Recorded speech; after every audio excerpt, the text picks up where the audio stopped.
Steph Curry never imagined he would find his mother in tears on a San Francisco sidewalk that morning. What she experienced inside that luxury spa awakened something profound in the NBA star.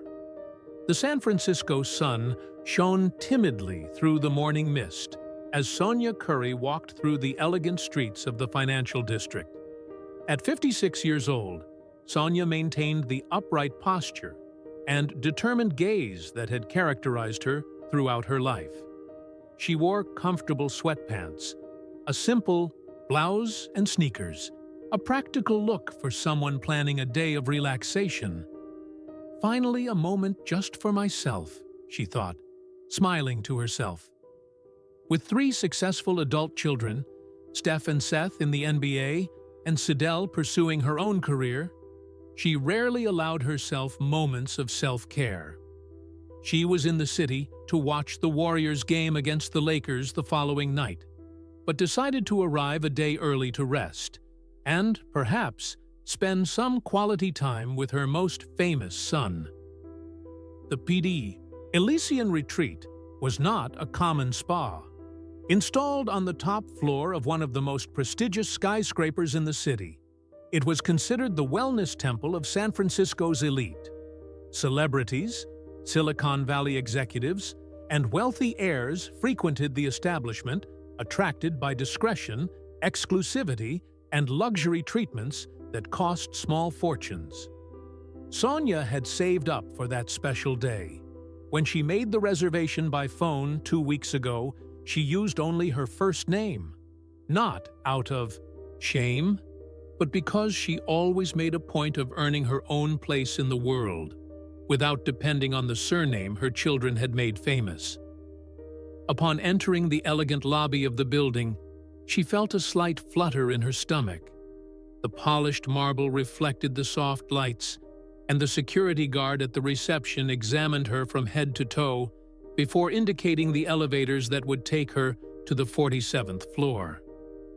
Sonia took a deep breath and entered the mirrored elevator. "Welcome to the Elysian Retreat," announced a soft voice when the doors opened, revealing an environment that seemed straight out of a dream. Water flowed down crystal walls, creating a relaxing melody. The aroma of essential oils hung in the air, and staff dressed in white moved silently through the space. At the pink marble reception, a young woman approximately 25 years old, with impeccably tied blonde hair and perfect makeup, raised her eyes from her tablet. Her cordial smile faltered almost imperceptibly when she saw Sonia. "Good morning. How may I help you?" she asked in a melodious yet distant voice. "Good morning. I have a reservation for a massage and complete facial treatment. Under the name Sonia." The receptionist slid her fingers across the tablet, her expression subtly changing as she examined the screen. "Sonia. Yes, I see your reservation here, but..." She paused, glancing discreetly at another employee behind the counter. "It seems we've had a problem with the system. Unfortunately, we won't be able to accommodate you today." Sonia frowned. "But I confirmed the reservation yesterday by phone." "I understand, ma'am, and I apologize for the inconvenience," the young woman responded mechanically. "It seems our schedule is completely full today. An error in the system." While they were talking, an elegantly dressed woman entered the spa.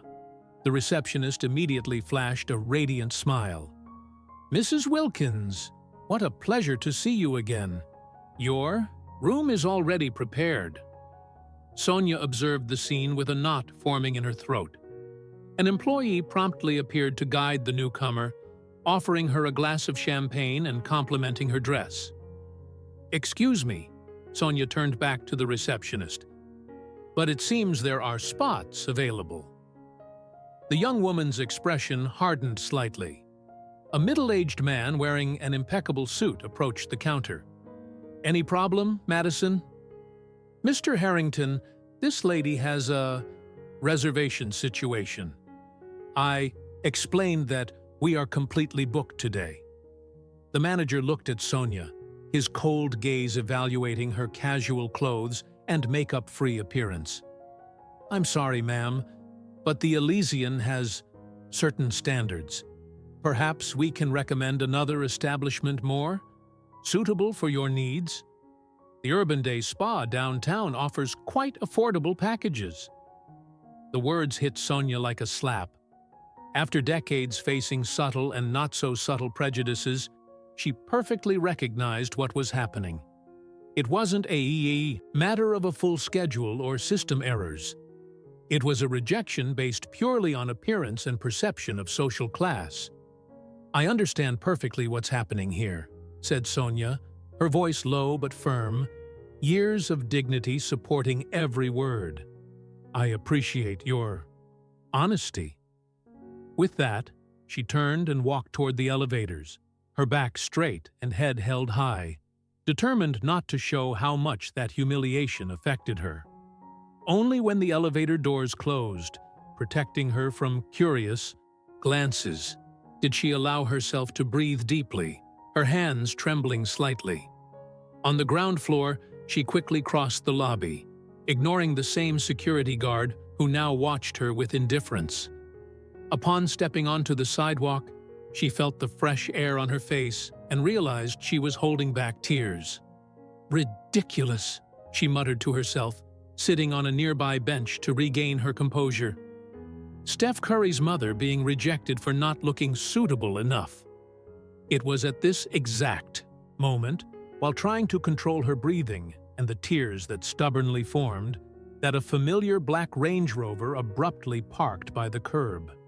Steph Curry, wearing a discreet cap and dark glasses, hurriedly exited the vehicle, his face marked with concern as he recognized his mother. "Mom?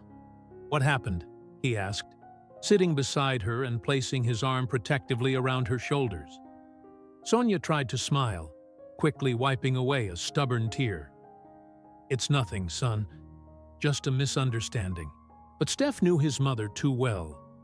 He looked at the elegant building and back at her, quickly connecting the dots. "What did they do to you in there?" The question hung in the air as mother and son's eyes met. She, trying to protect him from the ugliness of the world that he, despite all his fame and success, knew very well. 20 minutes later, Steph and Sonia were sitting in a quiet cafe 2 blocks from the spa. A cup of chamomile tea sat untouched in front of Sonia, while Steph held an Americano coffee between his hands, his eyes fixed on his mother. "Are you going to tell me exactly what happened there? Or do I have to guess?" he finally asked, his voice gentle but firm. Sonia sighed, rubbing her temple. "It was just the usual, Steph. Nothing I haven't faced before." "The usual doesn't typically make you cry on public benches, Mom," observed Steph, leaning forward. "Please." Reluctantly, Sonia narrated the incident at the spa, the confirmed reservation, the sudden fullness of the establishment, the differential treatment for other clients, and finally, the suggestion that she look for a more suitable place. Steph's expression darkened with each word. When she finished, he was holding the cup so tightly that his knuckles were white. "This is unacceptable," he muttered, his voice contained but laden with indignation. "In 2025, and this still happens." "Steph," Sonia extended her hand, touching her son's arm.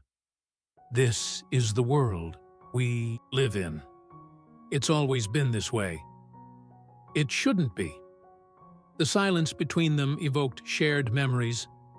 Steph remembered when he was just 8 years old, watching his mother being ignored by salespeople in department stores, while white customers were promptly attended to.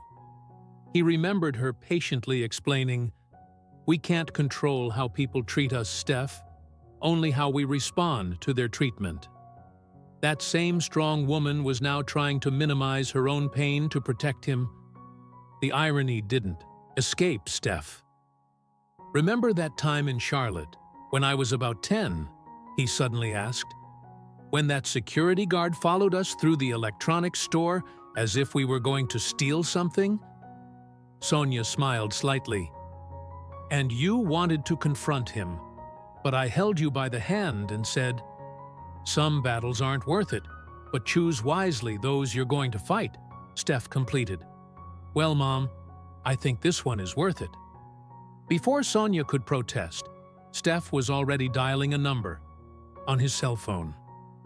"I need to speak to the manager of the Elysian retreat immediately," he said when someone answered. There was a pause. "Yes, this is Steph Curry, and I'm calling about the unacceptable treatment my mother, Sonia Curry, received today at your facilities." The tone of the conversation on the other end of the line changed perceptibly. Even Sonia could hear the change in volume and speed of speech. "I'm not interested in your excuses," continued Steph with glacial calm. "I want to understand exactly what your establishment's policy is for refusing services to clients with confirmed reservations." Another pause. "So you admit it was a decision based on appearance? Interesting." Sonia watched her son, a mixture of pride and apprehension on her face. For years, she had protected her children from the harshness of the world. Now her firstborn was fighting for her. After ending the call, Steph explained that the manager was deeply embarrassed by the misunderstanding and offered a complete VIP treatment on the house to compensate for what happened. "I refused," said Steph simply. "This isn't about a free treatment." In the following days, Steph investigated further.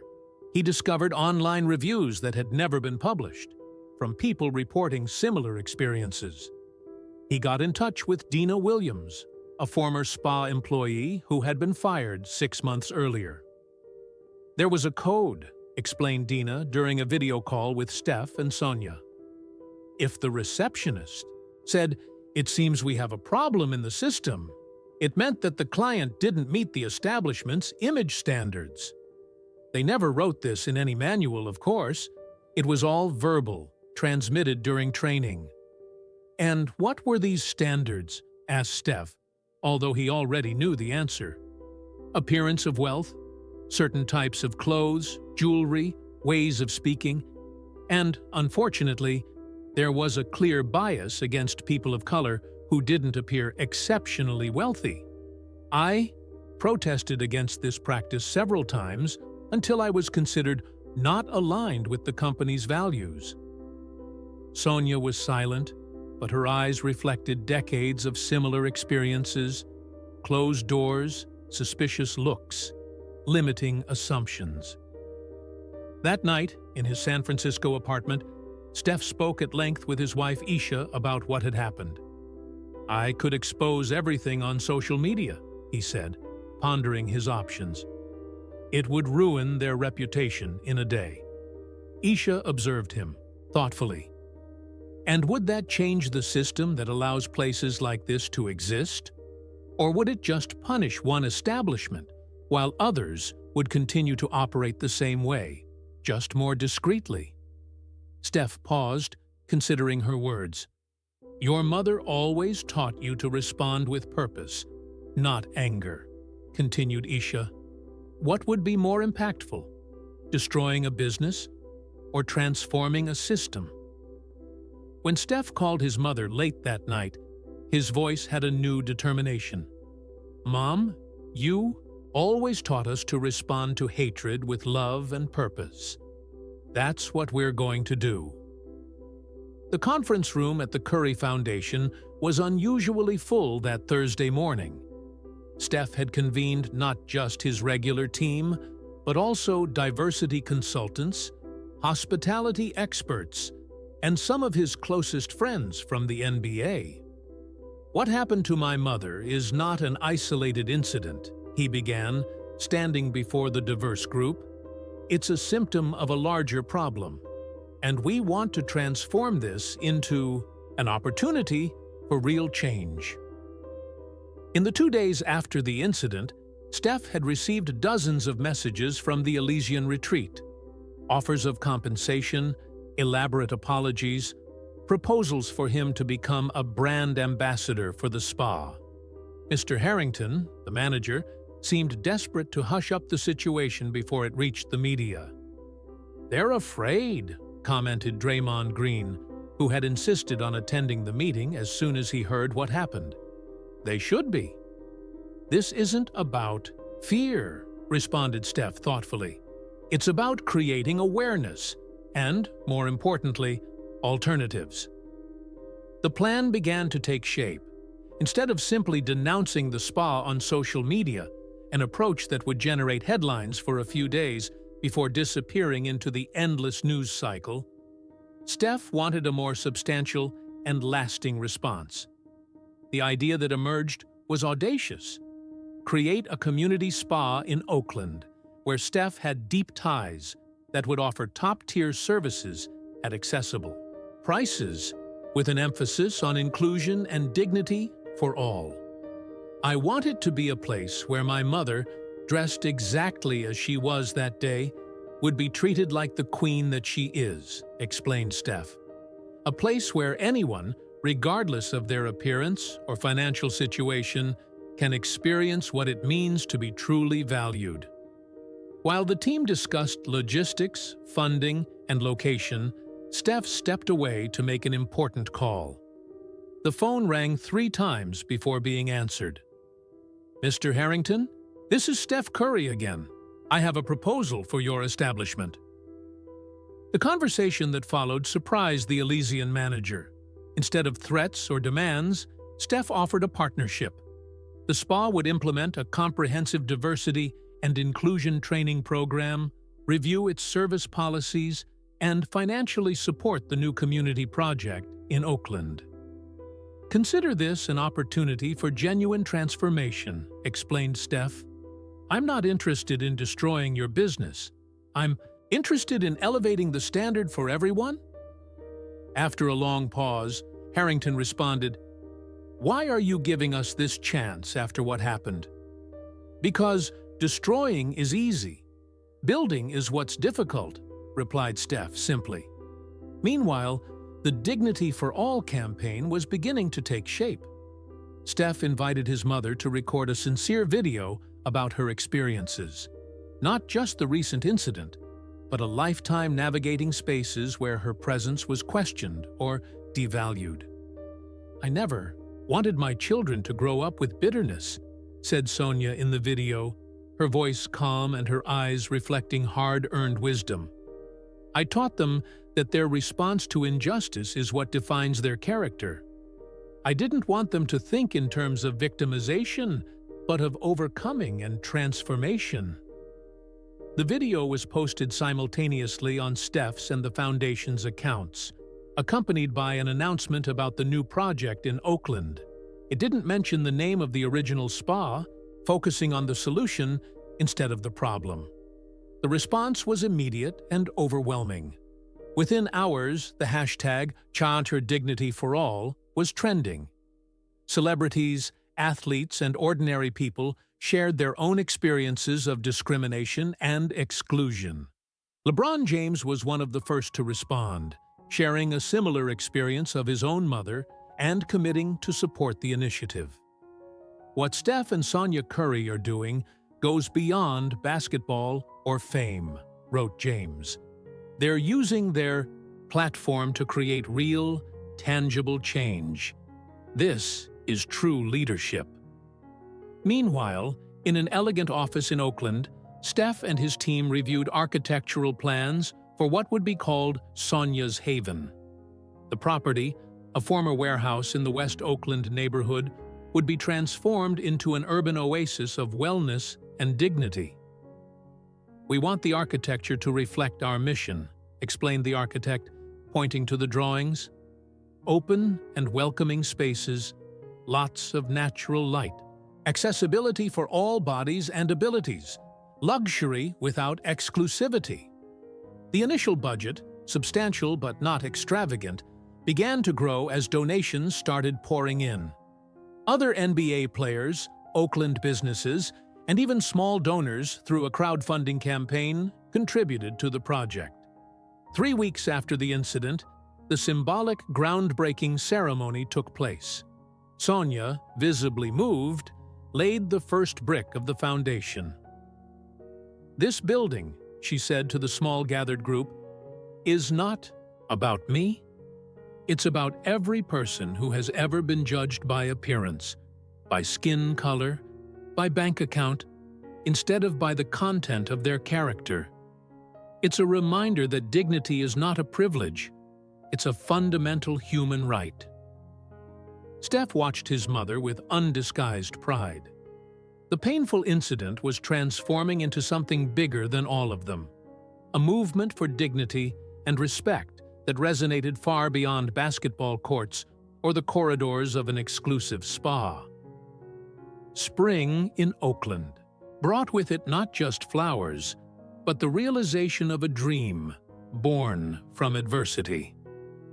6 months after the incident at the Elysian Retreat, a line formed on Madison Street for the grand opening of Sonia's Haven.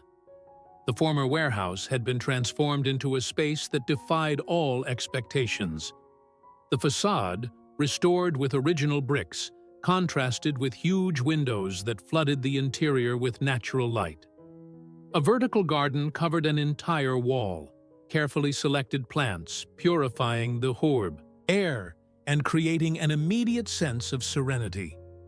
At the entrance, a discreet plaque summarized the establishment's philosophy. Everyone deserves a space to breathe, recover, and renew. Sonia Curry, wearing an elegant navy blue dress, was at the door, personally welcoming each visitor. She hugged some, shook hands with others, ensuring that each person, regardless of their appearance or origin, felt the same warmth and respect. "Welcome to Sonia's Haven," she said to a young woman who arrived, wearing simple clothes and carrying a small child. "We have a children's area while you enjoy your treatment." The woman, clearly surprised by the personal reception, smiled shyly. "I don't usually go to places like this. I never thought I could." "This place exists precisely to change that perception," responded Sonia gently. The interior of the spa defied conventions. Instead of a minimalist and intimidating aesthetic, the spaces combined comfort and accessible elegance. The treatment rooms had names like Courage, Persistence, and Renewal, each decorated with photographs and stories of ordinary people who had overcome adversities. The price list, transparently displayed, showed accessible values, a fraction of what luxury spas charged. More importantly, the establishment had a pay-what-you-can program for people in vulnerable financial situations, and 1 day a week was dedicated exclusively to single mothers who received free treatments. In a private room, Steph spoke with journalists from various publications. "It's not just a spa," he explained, his tone reflecting genuine enthusiasm. "It's a business model that proves inclusion and excellence can coexist. That dignity doesn't need to have a prohibitive price." When questioned about the Elysian Retreat, Steph surprised everyone with his response. "They've become important partners in this journey. They've undergone a significant transformation in recent months. Indeed, the luxury spa had implemented surprising changes." Mr. Harrington, initially motivated by fear of reprisals, had gradually embraced the idea of a truly inclusive business. The training program, initially received with skepticism by the staff, had provoked difficult but necessary conversations about unconscious biases and systemic exclusion. When you manage a luxury establishment, it's easy to confuse exclusivity with exclusion, admitted Harrington in a recent interview. The incident with Mrs. Curry was painful for everyone involved, but it forced us to question practices that we had normalized. Madison, the receptionist who had denied service to Sonia, went through a process of personal reflection.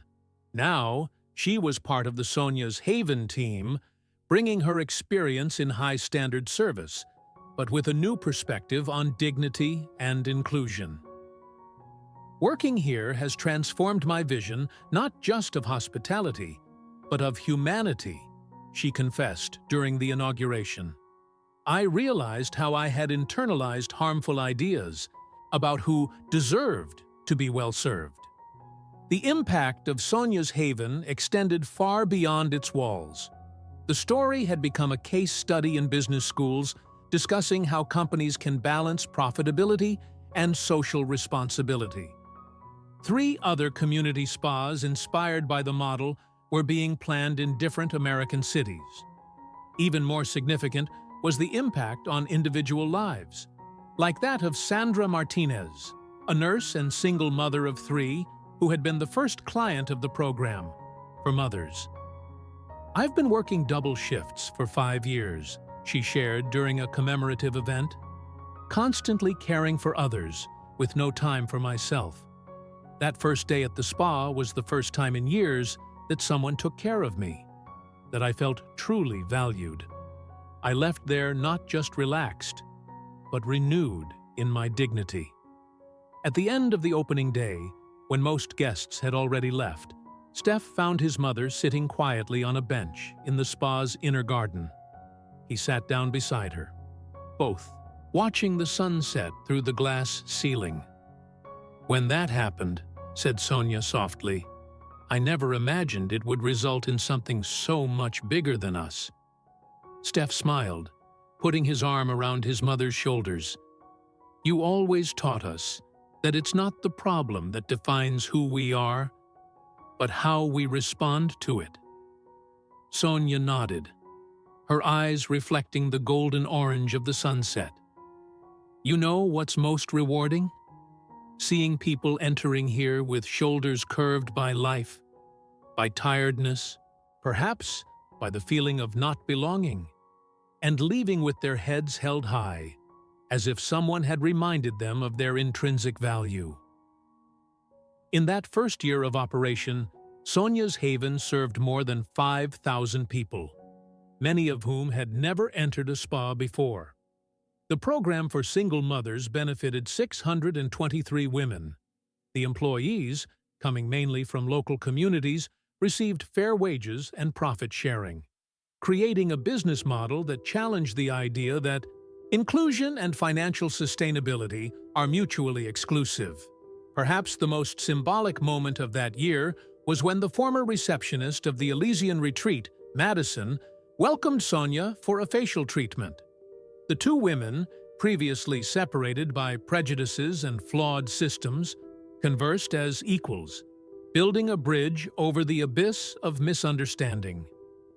"You taught me something precious," said Madison, as she gently applied a product to Sonia's face. "That dignity is not something we grant to others. It's something we recognize as inherent to every human being." Sonia smiled serenely. "And this is the true beauty that any spa should cultivate." Outside, in the revitalized community of West Oakland, a newly painted mural showed an anonymous woman with her head held high, with the words "Dignity for All" in elegant letters. It wasn't Sonia Curry's face, nor did it mention the incident that had started everything. It was simply a reminder that, sometimes, the most painful rejections give birth to the most transformative movements. Steph, observing the mural while driving to morning practice, smiled thinking about how a moment of tears had transformed into thousands of smiles, and how his mother, without ever seeking vengeance or recognition, had inspired a wave of change that continued to expand, reminding everyone that true greatness isn't in never falling, but in how we rise and how many people we help rise with us.